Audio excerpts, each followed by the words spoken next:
My boots hadn't even touched American soil when the phone detonated. 28 missed calls. Her name, over and over.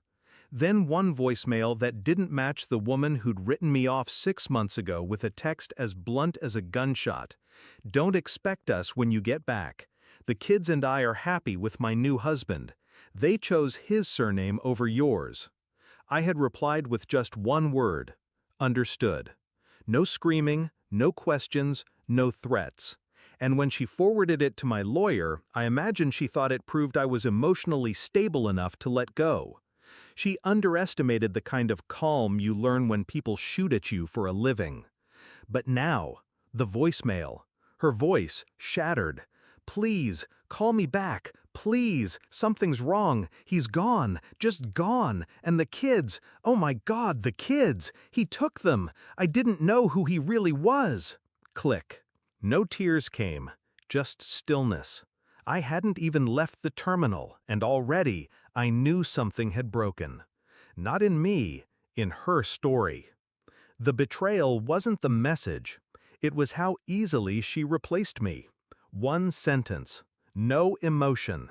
My name erased like a typo in a draft she didn't care to finish. She made it legal before I even returned, filed for full custody, changed the kids' names, took his. Didn't even wait for the dust to settle on my deployment. Her attorney sent me the update with the kind of polite arrogance that comes from knowing you've already won. And I let them think they had. But even then, something gnawed at me. Quiet, subtle. My daughter stopped replying to my letters halfway through the 3rd month. My son never responded to the care package. She said they didn't want to talk to me, that they understood. But I know my children, or thought I did. So I smiled at the lawyer, signed the temporary custody paperwork, and started digging. Her new husband didn't exist on any real record. No tax ID, no social security, no military background, though she claimed he was a veteran, like me. His name, Daniel Ridge, was as real as the family he stole. I started with the basics. Pulled footage from the Ring cam she forgot I had tied to the cloud, archived photos, transcripts from her emails I still had access to. She never changed the recovery account. Patterns emerged. The man she called Daniel changed his name 3 times over the last 5 years.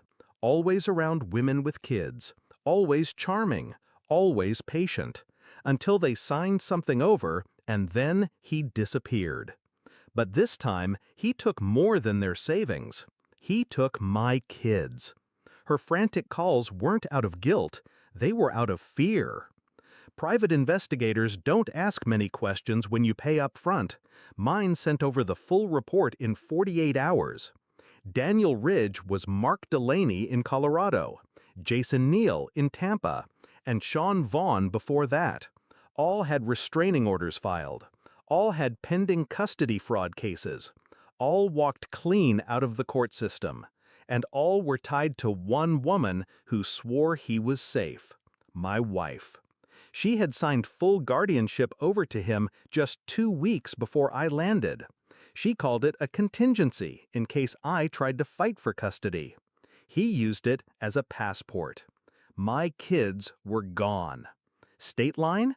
Probably. Country? Maybe. But I wasn't looking for him. I was looking at her. She met me at the station, disheveled, eyes rimmed red. I didn't know who he really was, she whispered. I handed her a printed dossier. Photos, names, fingerprints. You did, I said. You just didn't care until it hurt you. She tried to hand it back. I didn't take it. You wanted them to forget me. Now you're praying I remember how to find people who don't want to be found. She said nothing. I took out the document she filed, the one where she gave him guardianship over my children. You made it legal. He promised, and you believed him more than the man who went to war for you. I turned to leave. She grabbed my arm. Can you find them? I already have, I lied. The fear in her eyes was the only justice I needed. I didn't come home to a family. I came home to wreckage someone else lit and blamed me for. But I will find my children. That's not a threat, it's a certainty. The system may take months, maybe years, but I've hunted men with fewer shadows to hide behind. She'll never see them again. Not because I'm cruel, because she handed them over to a ghost and called it love. And I'll bring them back. She erased my name from their birth certificates, so I carved it into the man coming to take them back.